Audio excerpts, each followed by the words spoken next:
everyone, I'm Mandy-Lynn, the host of Port City Personalities here on Rogers TV. I'm so excited you're joining me today. We have an amazing show planned for everybody. So make sure you got your coffee, your popcorn, your tea, anything. We have a great show.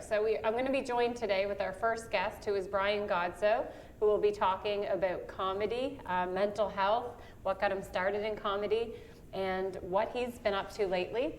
We will be talking to Michelle Petit. She will be talking about comedy. She'll be talking about what got her started in comedy as well, but with mental health and how things with comedy, how she kind of intertwines the both to spread a positive message in her creations. Also, we'll be hearing from Gary from Operation Whiteheart. Gary will be talking about the initiative, bringing awareness, moving the messaging, talking about how Operation Whiteheart got started and how you can contribute and how you can help and assist. So we have a fully loaded show for you. We're just going to jump right into it, getting started, I think, everyone. So my first guest is Brian Godsoe, who's joining me right now at the desk. How are you, Brian? I'm great. How are you, Mandy? I'm great. Thanks so much. Thanks for coming in today. Oh, my pleasure. So how's everything been? Oh, pretty good, just usual Port City nonsense. So Brian, you and I have known each other for how many years now? I want to say probably about like 6 or 7 years now, I would say. 6 or 7 years that you'd care to admit. And so when I remember when we first met, I think you were just probably you still had your milk mustache from starting comedy. So you were starting out, I think you were about 1.5 years, 2 years in, roughly, right? Right. So for folks that are watching that haven't heard of Brian Godsoe, let's first off let them all know thank you. And I'm I'm kidding. So let's let them know who you are and what you do. Well, my name, I guess, is Brian Godsoe. Has been stated 5 or 6 times already. I am 3.5. 3.5. We'll have that cut. Keeping track. Great. I'm a amateur stand-up comedian slash call center guy, like everybody else that lives here. And I came born and raised in St. Stephen. Was married for a time in Fredericton.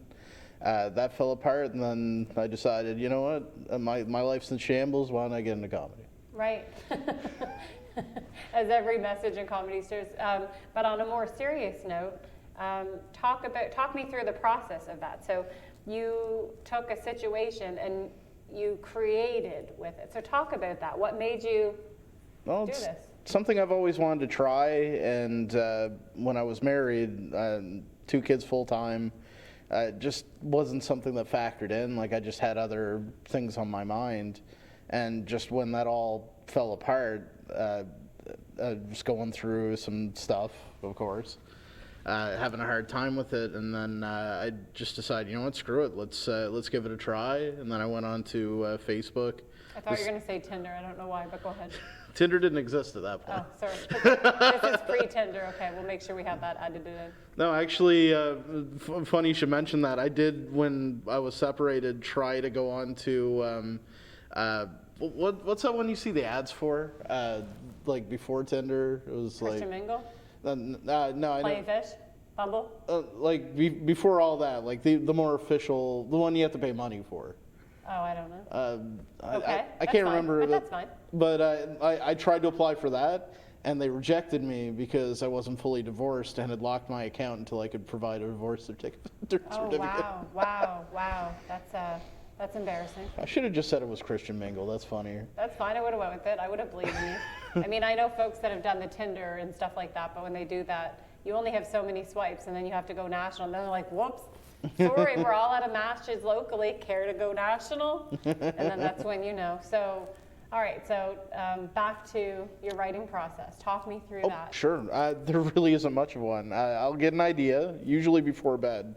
Okay. When I'm falling asleep, and I'll write it down, or I'll think of like a phrase that makes me laugh, or just something like that, and then I'll try and write around that.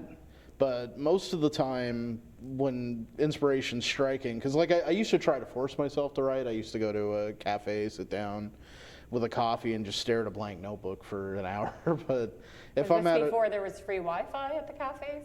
It was at. Was it those internet cafes when they just started? It was actually at Tops, so the exact opposite. Yes, the opposite. Okay. So for your process, it's taking a piece of paper and it's taking the ideas that you've scribbled down the night before and then building on them? Yeah, just like a phrase or like a sentence that makes me laugh, and then trying to build on that.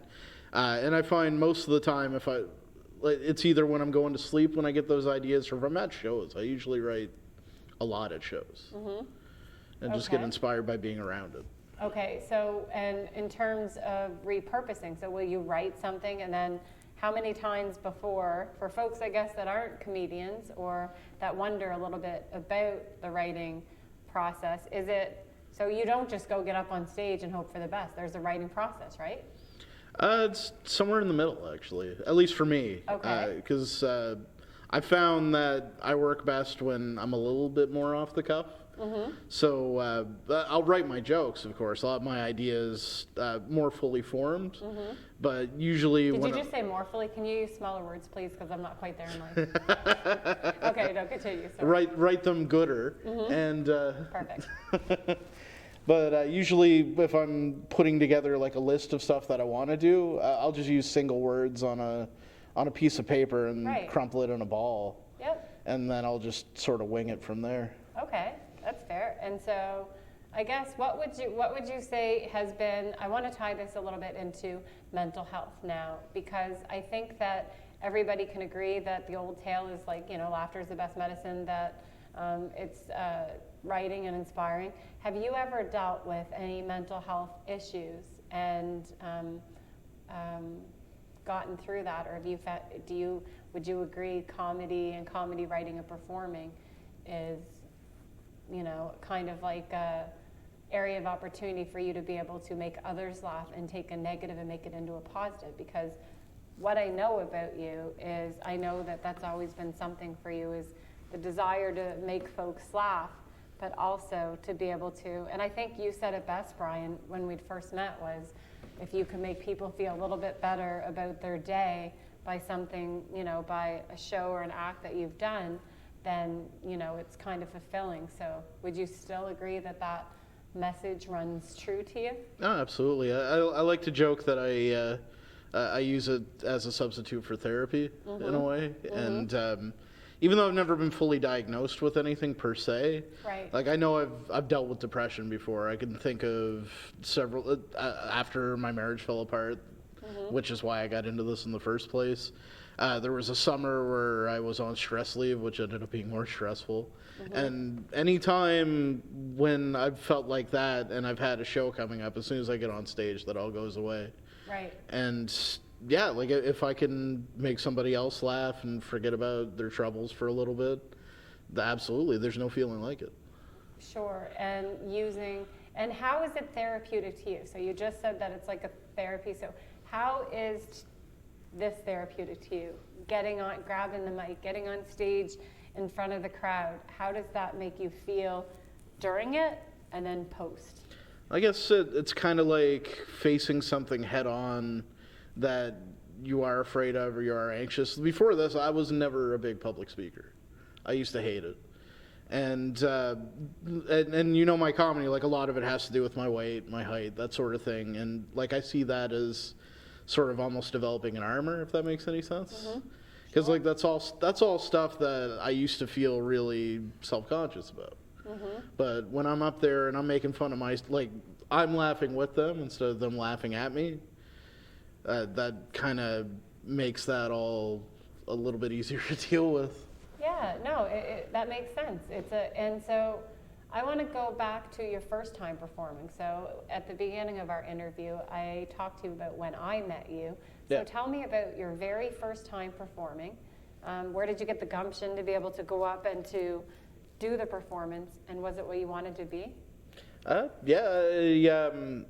that goes back to what I was saying when I was on the internet.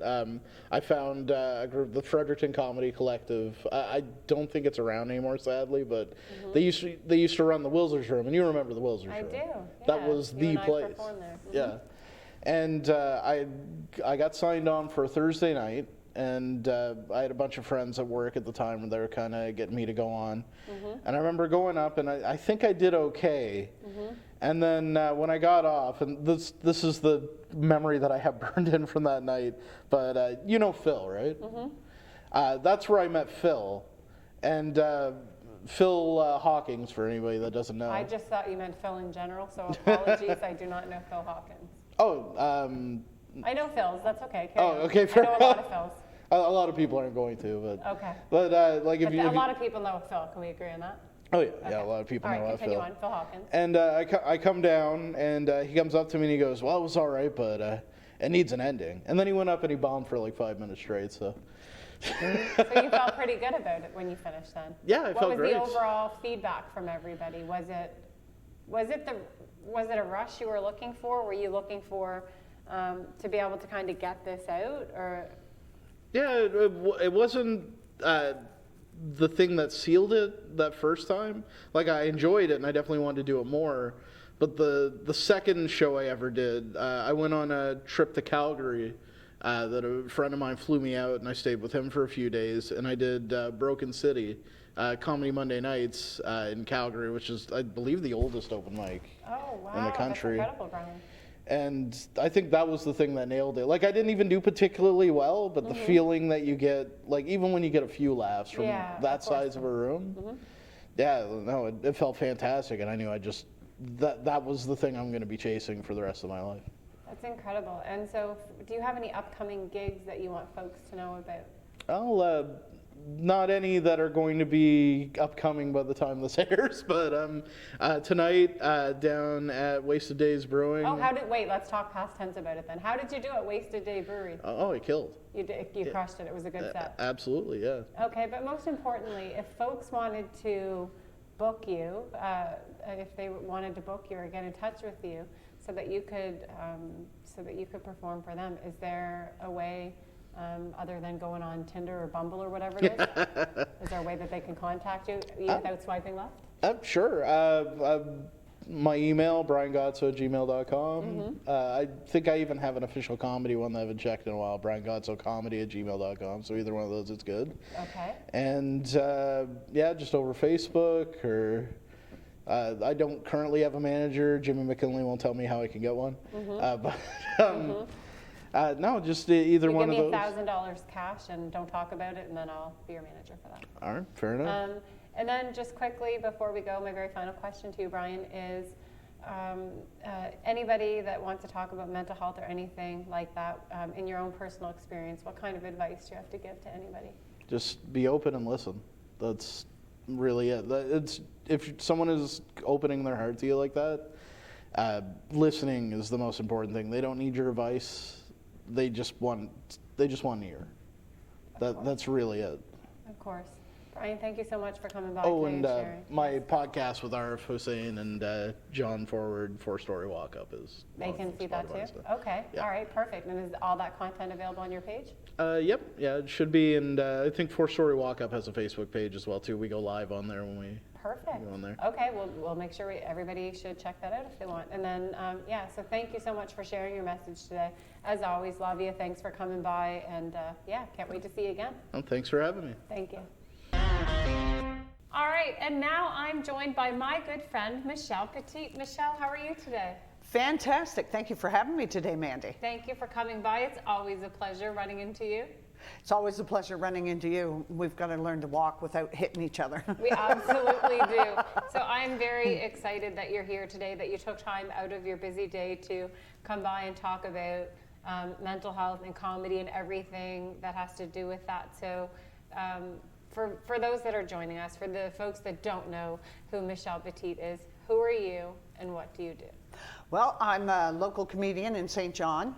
I've been doing it seriously for about 6 years, but I had like 25 years experience hosting karaoke's, drag shows, DJing and all that stuff. So I work well with the crowd. Mm-hmm. And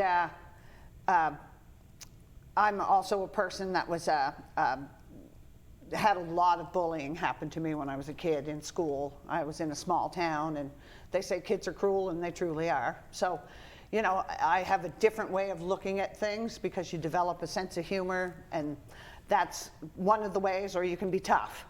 And those are two of the ways you slow the bullying somewhat. So it gives you a unique perspective of how you see things.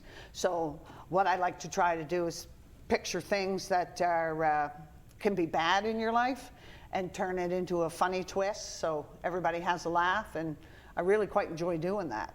Like lately, my big thing is making fun of the aging process, because when you get older, how your body changes, things that happen, and then you put a twist on it of what would this be like, you know, going on a date, or, you know, problems with bathing, things like that. That's fair. So, so let's get started on talking about when did you start comedy? So it sounds like a transition. So you went from karaoke hosting and events, and then why did you think you should try comedy? Or what business did you think you had to dabble in the comedy world? Well, I've always been telling jokes, and everybody always said they enjoyed my intros and sets, because I'd tell some jokes before I'd bring out the next act and things like that. But I didn't realize there was any comedy that people could participate in the city until a friend of mine, Jenny, was going to see a fellow teacher, and she was doing open mic night at Yuck Yucks in St. John. And I'm like, they have those? And she's like, yeah. And so when I was there to go with her to see this girl, I signed up for the next open mic, and that was the very first time I did it. It was on my 50th birthday. And then from there, you just learn. Like, I mean, there's so many great open mics around the city, and more coming. And if you're on the New Brunswick stand-up page, you get to see about all that and hear of it, and the ones in Fredericton and Moncton and Campbellton, Bathurst, all around the province. But if you're just an average Joe, you don't tend to see that a lot. And I mean, even our comedy club here in St. John, Punchlines, you know, a lot of people don't know it exists, or they think it's where Yuck Yucks used to be. And, well, there's the James Mullinger line. He always gets it. Yeah. We always can bring it back to the Kevin Bacon effect with James Mullinger, but yeah. Yeah, exactly. So, I mean, once I learned that there was all these open mics, I started going, and the more you do stand up, the better you get at it. You know, and so I try to get in at least, you know, 10 to 15 shows per month. Wow, that's a lot of shows, Michelle. Yeah, for a 1 month period. So you try to squeeze them all in, but sometimes it's a little rough. This Wednesday night, I'm going to be at Punchlines for the Just for Laughs showcase. Ooh, so you mean last Wednesday, and you did great. So, all right, so first, let's back up a little bit, and then we'll get into some upcoming shows. Your very first show that you did, how did you think that you did, or what was the feedback? Was it what you wanted to be? Everybody loved me. And the only thing was, they tell you to do 5 to 7 minutes, and I did like closer to 10. For your first time? Oh yeah, because once this opens, I lose all track of time. So thank God some places have a clock or a light, but of course, it being my first time, I didn't realize that the light was for me. Yeah, can someone turn that light off, dude, over there? Can someone, oh, that's for me. Oh, excuse me, yeah. What finally Because you had to learn the rules and stuff as you went, right? Through trial and error. What finally got me off the stage, I saw the bartender going like this. Hey, it's better than you standing there and 2 security guards come and butt chuck you. Yeah, right? A miracle they didn't wrap the mic cord around my neck and drag me. Yeah, that's that's, I think, progressive. Yeah, so you killed it the first time, and then when was your next show after that? Next show I did Yuck Yucks about 2 months after their open mic night. And then John Forward invited me to do No Jokes Barred. Yes. And I did that. And then he added me to the New Brunswick stand-up page, and I started doing more shows and more shows and more shows. So John does a lot for the comedy community. He does. John, Julie, all the folks that are Julie and Dale Tower, everybody. Comedy. I call it comedy community because it's the same thing. It's a community of folks that are looking to spread laughter, to spread creativity.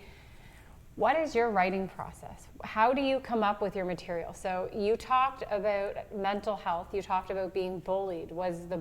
Can I ask, was the bullying very hard? Is it something that impacted you mentally? And how did you push through this? Well, it back then, like, I mean, I'm old, so I was growing up in the early 70s. We'll put that on the banner in the front, old Michelle. And older males and females would bully you and smack you around and stuff, and there really was no process to protect people. Like nowadays, somebody would get arrested for that. Right. Like if a 16-year-old started ripping into a 10-year-old, you know, there'd be some you know, repercussions, yeah. But back then, you know, it was just, oh, kids are being kids and this and that. And our mom was a single mom, and she was busy trying to, How many siblings did you have? 3 of us all in total. And she was trying to keep a roof over our heads and stuff. So, I mean, she really, there's not a lot she could do, you know what I mean? So. But you did what you could. Yeah, exactly. So you just kind of took it every day. And I remember I used to be so miserable. I just used to, like I never ever thought of contemplating suicide or anything, but I used to pray every night that I could die in my sleep. Right. So, you know, and I find my childhood was very traumatizing. Like if I run into any of the people that bullied me then, today, I'm anxious around them, and I just got to get away from them. Right. And So I know they're not the same impact. people. They're not kids. You know, they've grown up, and it's a different way people treat you, but it's still, I get, you know, anxiety around them. So. Was it a bullying for being different? Was it a bullying for being yourself? No, we're just the poor kids in a small town. Sure, sure. And I can relate to that quite well. I had the same kind of, you know, you kind of feel like that. You feel like it's still like in you a little bit, right? Where, and you can't control. And that's one of the bullying. I mean, we could do 10 hours just talking about bullying and the impacts in addition to mental health, and you can't control. And I just spoke about this not that long ago at an event, which is it sounds like you and I are in the same boat for, you know, I was bullied because of my social economical background, and you can't, and you don't know this as a kid. You're at first you go through the stages of, well, why am I being bullied? And then is it, you know, and a lot of comedians will share the same kind of experience and messaging on that, which is because aesthetically I don't look the same as everybody else, but then it comes down to just financially how you were as a kid. Like, are you wearing the same clothes every day because your parents didn't have the means to buy other clothes, or everybody was invited to go on the trips and you weren't able to go on the trips because you didn't have the money to do such a thing. So those are things that are out of your control, right? Or, you know, was your haircut not as great as everybody else's because your parents didn't have the money to do it? Those kind of things. Yeah, I just find you get a couple of the cooler kids that, you know, either they were popular because they were jocks or really good looking or developed earlier than others, and once they pick you as a target, you're kind of marked, and everybody else just chimes in because they want to be with the cool side, not the downer side. That's why I think I always side with the underdog. Right, which is a good way to be, Michelle. That's a great way to be. So it sounds like you went through quite a bit, and I'm happy that you're who you are today because you do so much in terms of positivity, messaging, mental health, and talk about your comedy. So when you go out, your comedy is fast, witty, and for anybody that's watching right now, I've watched Michelle develop over the years in her, not only is she a phenomenal person, but she's, you know, your comedy, you've taken it to the next level. So you're creating this message and this brand for yourself, and I'm really excited because I think it was 2 weeks ago that my phone was going off like crazy with messages and calls telling me about you got a standing ovation for your last set, not your last one to date, but from that specific set. So you went out there, you crushed it, and you got not only did you get a standing ovation from your set, but I had folks stopping me at the stores saying, that girl Michelle, who's Michelle Petit, who is she? And it was to the point where I was like, I gotta call her, and I wasn't able to be at your show that time. I was at another engagement working, but how did that feel to you? Well, I never got to see it because the direction I went, they weren't standing, and I was doing like fist bumps with people on the way back, you know, like, hey, hey, hey, and everybody's, oh, you're funny, or this or that. And by the time I got down through to where you go towards the green room, I turned around and everybody had sat back down by then, so I didn't know until after the end of the show when they told me. But it definitely feels good. I'm glad that people enjoyed it that much. My comedy has a little bit of self-deprecation, but it's in a funny way because I have a thick skin from all the bullying that I did deal with. So I don't care, and I'll talk about things, like my mother asked me once, do you ever think something and don't say it? Right, right. And it's like, there's a lot of times she should thank me because I don't. That's fair. And so you're also doing a show for mental health coming up. Why is donating, because you have a very busy schedule, you're always out doing something. Why is donating your time for mental health and mental health events important to you? Well, it's important because there's been a lot of generational mental unwellness, shall we say. Like, I mean, people came back from the war and that had to have done something to them, like the World War II. Right. And there's a lot of cases that were never talked about because back in the 50s and 60s, you didn't talk about these type of things. And there was a lot of abuse, like with domestic abuse in the homes, drug abuse, alcohol abuse, and it's just stemmed on down through the generations. And finally, we're at a point where people are talking about it, and it's helping, and it's doing something to break the cycle. Okay. So so on that note, before you go on, so does talking about it break the cycle? Well, talking about it, making it so that when I have friends that they're having a bad mental health day and they'll say something and then people give them encouragement, which helps. And it used to be 25 years ago, you wouldn't talk about that sort of thing, or everybody, kind of put you down like, oh, what's Princess whining about today and stuff like that. Absolutely. And so you're doing an event for mental health. What is this event for, and where's the money going for it? It's called Gals and Giggles, and it's at Phoenix Dinner Theater, and we sold out our evening show, so they booked a matinee show to see how it would do, and they sold that out. So 2 sold out shows, and the proceeds are going to the New Brunswick Mental Health Association. Lori Wheeler's the executive director, and she's behind it, and she always makes sure that the funds are properly appropriated to where they need to go. So, okay, and will it be joke telling? Will it be comedy? there's 5 comedians doing sets of various lengths, and they're really good lady comedians that are all from throughout New Brunswick, so it's pretty exciting. And for you specifically, you're a lady in comedy. Has there been any struggles by you being a female in terms of mental health or being in the comedy world, or what has your overall vibe been?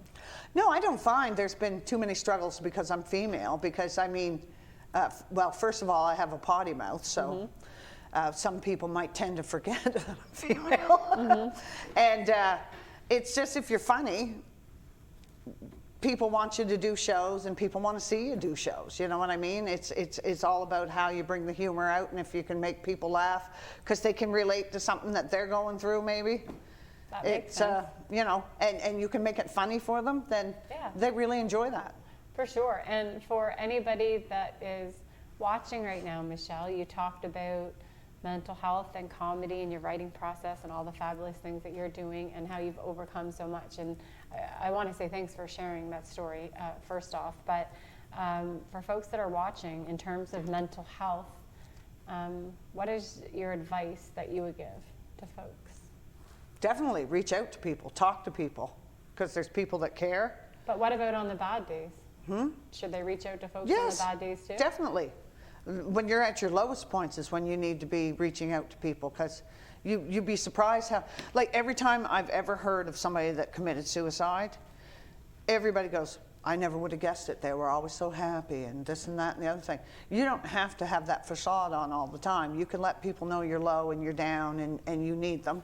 And you'd be surprised how many people appreciate that and will lend any help they can give you. Absolutely, Michelle. And if folks want to reach out to you to book you for an event, is there a way they can? I can be found on Facebook under Mandy-Lynn Petit. Just send a message, say, hey, we'd like to book you for something. or if anybody wants to follow me and see what I'm up to and come to some of the shows that I'm in, they're always posted, so Do you keep that up to date, your schedule? very much so. Okay, perfect. Michelle, thank you so much, and thank you for sharing and talking about the messaging today. Always a pleasure to see you, and I can't wait to see you perform on Wednesday night, I guess. Last Wednesday night. That's what You did great.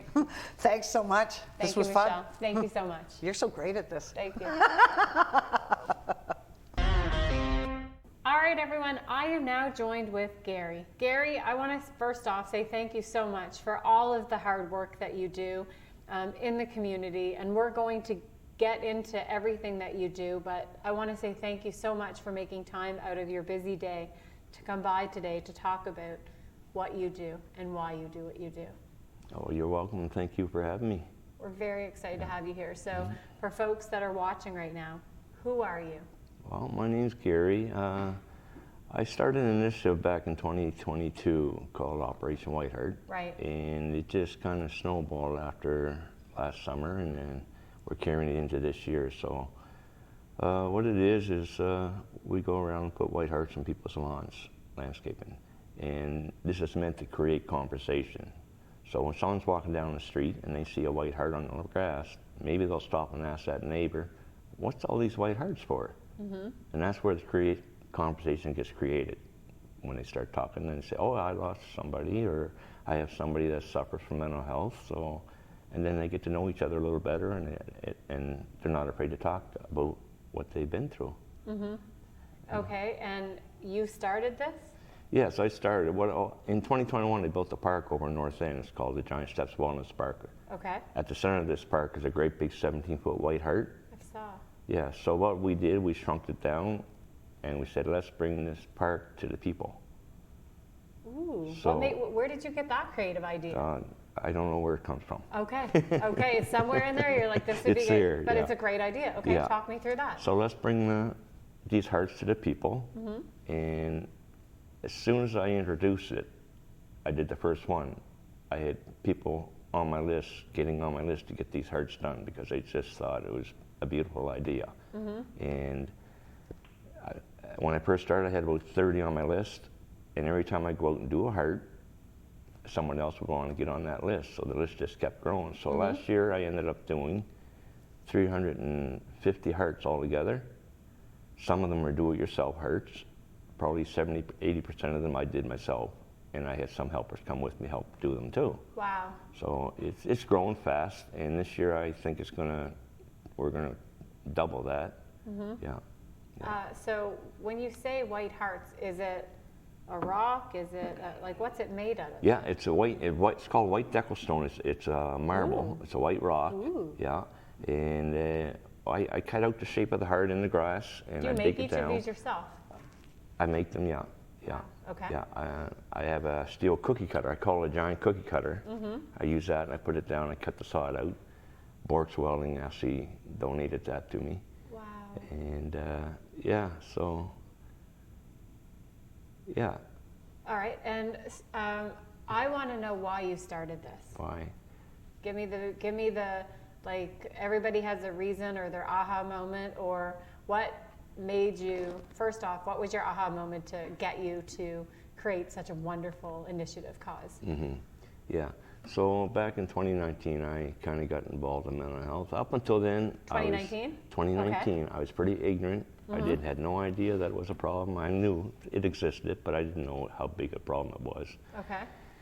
And in 2019, in September especially, there seemed to be a rash of suicides in that month. In St. John? In You're St. talking John. about that you noticed? You Yes, observed this on yes, the news, or how yes. did you? No, I found out through Facebook that a young girl, Maddie Murphy, Yes. had suicided in 2019, and when I found out, it just took over my heart. And so I started helping Mike Murphy and Mindy Murphy. I started helping them sell their stickers at work. So what it did is kind of just opened my heart a little bit doing that. And then when I started selling these stickers, I was going around the work site and I was meeting people. Yeah, I thought about it before. I've gone through a lot of this before. And then the heart just started come right open. And I said, I got to do more. So I started doing more. Yeah. I started the Red Shirt campaign. It's called All Ears Reach Out. I started that. Red shirt? Yes. A red, so what's that? So that was an All Ears Reach Out. It was a red shirt that I sold to people to raise money. Okay. And I put people through assist training. That kind of died out because I started the Operation Whiteheart after that. But we made, good money off the shirts, and the shirt was meant to let people know I'm all ears, reach out. That here, I'm here. If you want to talk, I'm here, right? Yeah. So that So died. you opened yourself up too to be able to. Yeah, I opened my heart up. It's wide open. I mean, if you follow my Facebook group, it's everybody. I let them know that I love them in a different way, right? Absolutely. And so what has your experience been in terms of, because the topic of mental health is itself a really big topic. There's, there's so much into that. If you were to speak specifically to Operation Whiteheart, would that be if we were in an elevator together, what would your pitch be? What is Operation Whiteheart? Okay, yes. What is it? Yes. What's your mission statement? What do you want me to know? I want you to know that the Whiteheart is a symbol, and it's fast growing across the country. How it's a symbol of unity in our fight against the stigma that surrounds mental health and suicide. Okay. So by seeing a Whiteheart, we let people know that we care. We let people know that they're not alone. We let them know that it's okay not to be okay. And we let them know, reach out. You don't have to suffer in silence no more. Yeah. And that's the mission, is to fight the stigma. And do you have means of support for folks that reach out to you? When not a lot of people reach out to me personally, but when they do, I do direct them to other, like counseling or whatever, right? Yeah. And do you have access? So you have access to the necessary channels that they need to be connected to, or folks to get them connected? Yes. If I can't find it myself, I usually reach out to St. John's Suicide Prevention or other counseling services. Right? Okay, so since we're on the mental health topic and services that can be accessed, what are some of the great services that you think that folks should know about that are watching right now? So right now I want you to put yourself in the viewers' eyes, and if they knew somebody having something, what supports could they access, do you think? So, as far as the organizations go, you can reach out to St. John's Suicide Prevention. They can point you in the right direction to get the help. They have all the updated numbers. But is it confidential, or would folks have to worry about sharing their stories? No, it would be confidential. I mean, if you're looking for counseling and you call a counseling service, sure, they're gonna get you in, and it's gonna be confidential. Perfect. So, okay. Yeah. Yeah. I work with. I kind of try to collaborate with different groups. What kind of groups? Well, Mandy Murphy Memorial Fund is one for sure. Okay. And what do they do? That's my why. They do. They raise money for mental health, and they give out scholarships, and they do other programs too as well. So, but they do great. I mean, I think the Mandy Murphy Memorial Fund broke the mental health thing wide open. Meaning? Meaning they come right out right away and started telling Maddie's story, and it's grown, and people are hearing about it, and it's helping everybody else learn how to talk about it. And what is Maddie's story, Gary? Maddie's story, well, she was very talented, right? And she knew she was suffering, and she was getting the help she needed, and something just didn't work out.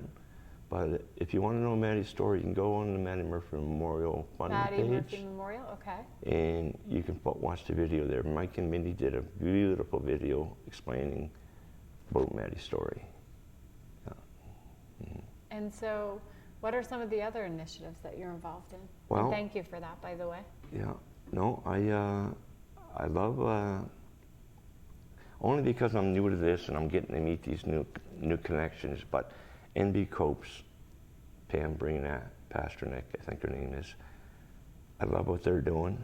they actually had a heart put at the Circle Square, what's that ranch called? Snyder Mountain Ranch, where they hold their grief sessions for youth. Sure. And I love what they're doing, so I'm hoping to collaborate with them more this year. There's different ones, but I mean, right now I'm kind of getting started and working with other groups. So. Okay, and in terms of getting started with working with them, so it is, it's a lot. So is there anybody on board on your team that's doing this stuff with you? How big is your team? My team is me and my niece. Your niece? My niece does all the administration work for me, Jessica Harrison Brown. She's great. How old is she? She's 32, I believe. But she helps me out a lot. She sets up little classroom sessions for us. We've done 2 of them, one so far, and we're doing another one in April called Healthy Relationships. Right. And they're putting that on. She's putting that on with a Monarch for Sure. women. Yeah, of course. Yep. And that should be. We're going to register that at the Nick Nicole Center in North End. Yeah, it's a great venue. Yeah, so that's on our Facebook page if somebody wants to register for that course. Well, it's not a course, but it's an information session on healthy relationships. How much does that cost? It's free. We're putting that on for free. Okay. Yeah, Jessica Hussey from Monarch is going to present it. And yeah, so it's different little things we're trying to do, but I mean, what we do is good. Right. But other people are doing good things too. So everybody's got to kind of keep doing these little things, and eventually we can get that stigma down from here down to here, and reduce suicide from here down to here. You fight the mental health, we fight the suicide. Yeah, so it's an ecosystem of folks all around doing what they can, right? So there's nothing too small that you can do in terms of helping out. And Exactly. there's always folks that'll say, well, I only have an hour a week, or I only have a half an hour. But if you want to place that half an hour to help create a positive, impactful message, then you certainly can do that, right? Would you agree with that statement? Yeah. And for you specifically, how many hours a week are you putting into this project? Do you have another job in addition to this, or is this now your full-time gig? No, this is pretty much my full-time gig. I'm semi-retired now. Yeah, I do something on the side there, but I don't want to tie that into this. It's not one of my that's breaks. fine. So, that's fine. this is my life. I call it my purpose now. So. Do you feel like when you found, like this came to you, you felt it, right? You had that moment where you were like, this is what I'm meant to do. And how can other folks create awareness or spread awareness? What can folks like myself do to be able to help? Well, if as far as the Operation Whiteheart part of it goes, is I do them for people. People pay me to do them, but I would rather see everybody just go out in your garden or your front lawn and cut that heart out, put the white rock in, and have a heart on your lawn. I can do them. I'm busy. I can't keep up. I'm hoping to be able to get some templates made for people to come and pick these templates up, do the heart, bring it back, or give it to people to go out and start doing them. And because the more we get out there, the more it's going to spread. And we got to start locally, and it's growing. Absolutely. And so talk me through some of the stories that, like in terms of, has there been any stories that folks, I know you and I touched on this not too long ago, but where folks will feel comfortable and confident to share their stories with you and talk about it. How does that make you feel? Yeah, no. I feel good about it in a way that I'm glad they opened up to me. And there's lots of stories I could tell, but I mean, I've hugged a lot of people. I've cried with, a few. And to some of the stories I could tell you, like these little signs that I'm seeing. Okay, one time, I'll just say her first name. Vivian and I were talking. She was on her rail, and I was down here where I was going to put the heart. So there's 15 feet between us. And I told her about the red cardinals I see when I do the hearts, and she said, we have one hanging around here. And as she said that, one flew right between us at eye level, just like that, right between us. Holy at cow. eye level. And I just know that was her son. Yeah. That's incredible. And another one I did in Sussex, Mm-hmm. I put the mat down to say that, let's put it here. No, not there, but we'll move it over here. So we started digging. We found a little heart-shaped pendant. No, you didn't. His mother found Oh the my pendant. gosh. Yeah. How did that make her feel? That made her feel, Yeah. she's probably got that somewhere special now. And with folks coming to you, what's been the story that has impacted you the most, without like giving a name or anything like that, or anything specific? Where it's impacted you, where you were reinforced of your purpose, as you say, where you thought, has there been, maybe there hasn't been, I don't know, but Yeah. has there been a specific event? Or No, I can't say there's been a specific event. it's just a culmination of events. Yeah, each time I go do a heart, there's something special. Someone talked to me about why they want it. It could be just because they're suffering themselves, right? What do you mean? What do you mean when you say that? Because they're struggling with their mental health themselves. That's why they want this heart. Or Okay. they lost somebody. That's why they want this heart, right? And where did you come up with the symbol of the heart, and why the color white? It was the park, the original park, or the big heart, right? I think we touched on that already. Yep, we did. So that's where I come up with the idea. The heart just at the park just come out of my head, just put it there, right? Yeah. And then, like I said, the heart looked so nice afterwards. Everybody's saying how nice it looked. I said, well, let's bring the park to the people, and that's where that come, right? Can I mention another thing we do? Absolutely, please. So we do a thing called Christmas at 8. Christmas At 8. at 8. What is that? So it's, That's my bedtime. Yeah, no, it's it's a little thing we do. It's this year coming, will be our 4th year. We go to Reverse the Falls Bridge at Christmas Day at 8 p.m. We gather and we just do a little parade across the bridge, and we toot our horns in memory of those we lost, and in honor of the families that grieve. How many years have you done this already? This is what we did our 3rd year this year. Okay. On December 2022. Okay, what day in December? 25th. 25th. Christmas Day. If you don't do it on Christmas Day, it doesn't have no value. That's why we do it. But we don't get a lot of people because it is Christmas Day. But I'm hoping that next year it'll grow a little more. So the first year we had 7 cars.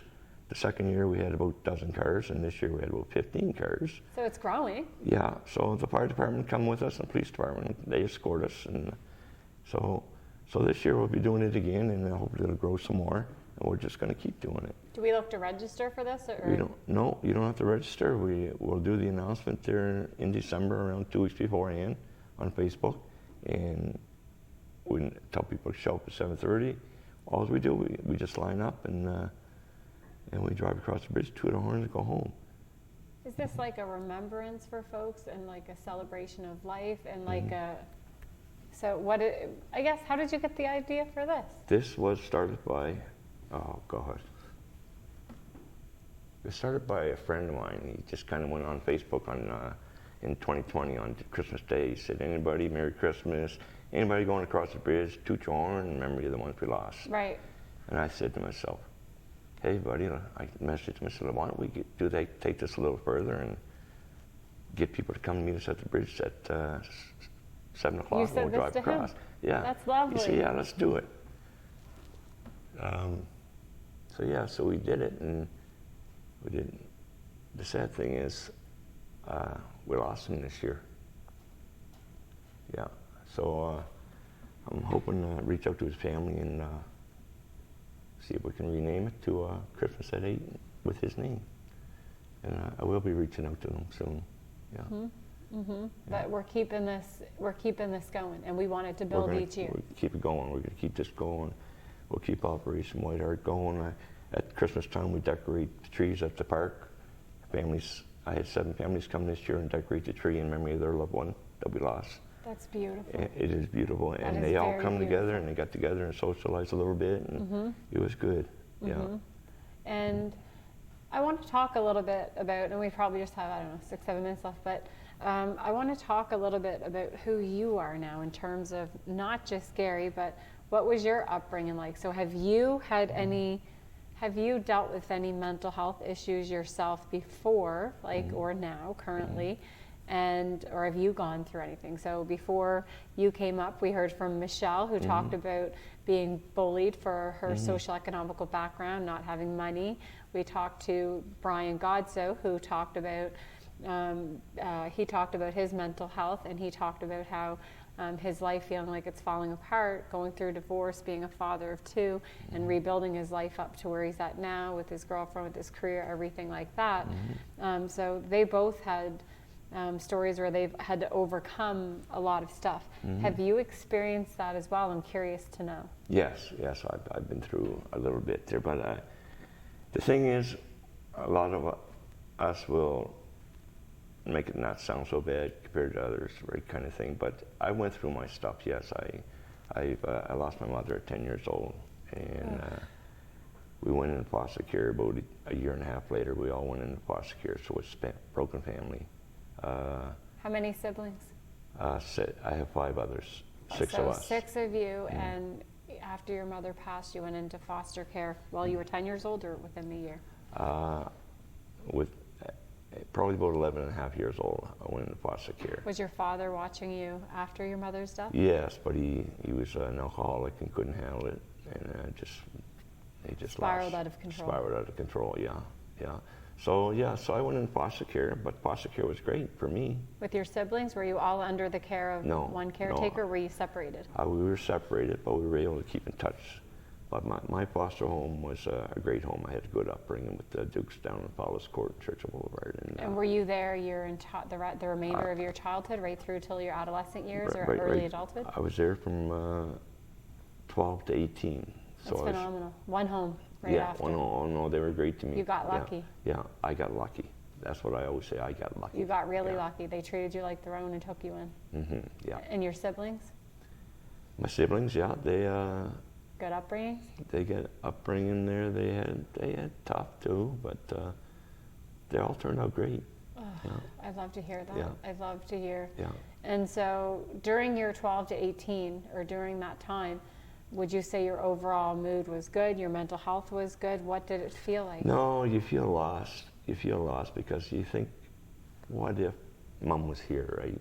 I mean, I had dreams when, say, like I was 12 and 13, I'd have a dream of she's back, and then I wake up and she's gone again, right? So, yeah. Right through till even your early childhood? No, it stopped after my teens, later teens, right? But yeah, it's doesn't matter how small something is as a child. Childhood trauma can be like this, but it's going to affect you. Sure. Something small, very small, like let's say let's say your father called you dummy. That's going to affect you if he keeps calling you out. Because you got to be careful what you say to kids, because childhood trauma is the biggest thing about mental health, and we just got to be more careful. And the workplace too is another thing. Guys got to remember, you don't know what's going on at home with this fella. If he's having a bad day, lay off him or check on him. Right. If he opens up and says, well, I did it. Okay, bud, suck it up. Get back to work.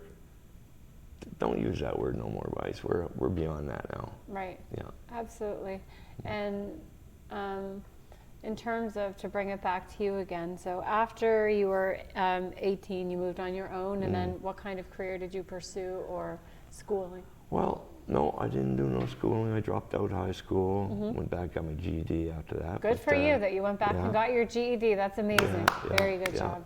So then I got married, and I had 3 kids in my first marriage, and we split up. But my kids are wonderful kids. Yeah, they're great athletes, and they're never in trouble, so that's great. And then I had my second relationship, and then another daughter 11 years later, and she's wonderful.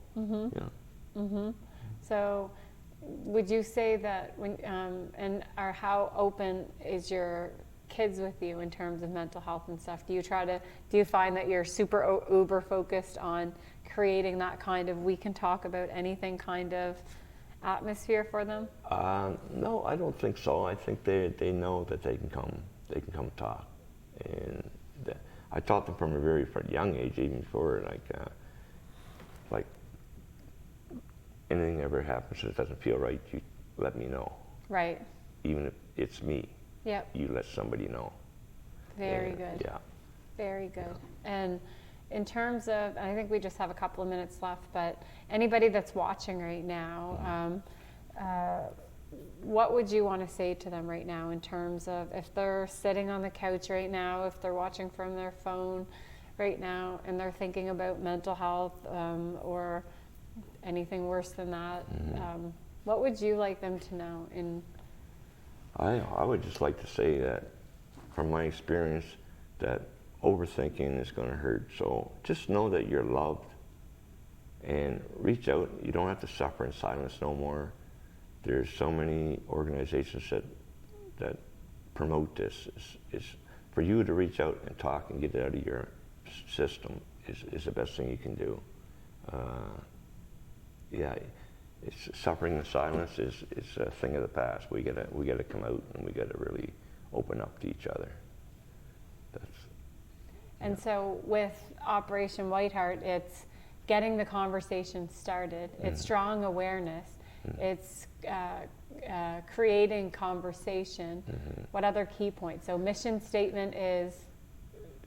Be kind. Show your love, man. Open your heart. That's the thing. Open your heart. Once you open your heart, everything will come back to you twofold. Whatever you give, it will come right back in. Yeah. And it's not always easy to do, is it? No, it's not. But know your limits. Know your boundaries. Right. Yeah. And if folks want to reach out to you, how can they contact you, Gary? Well, they can find me on Facebook there, like if they're looking for a Whiteheart to be installed, or if they want to know how to do it, they can reach out on Facebook.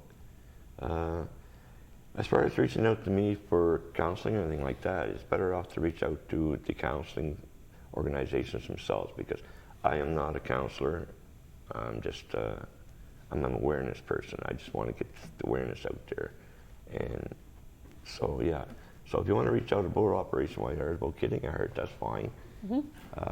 If you do reach out about anything else, I'll help, the best I can, which is very minimal as far as just pointing you in the right direction. That's about it. Absolutely, Yeah. absolutely. Gary, I want to thank you so much for coming in today. And anybody that's watching right now, if you or anybody you know is experiencing some mental health syndromes, please reach out to your healthcare professional or contact 911 if it's an emergency. Thanks everyone for tuning in today. See you next episode. Bye.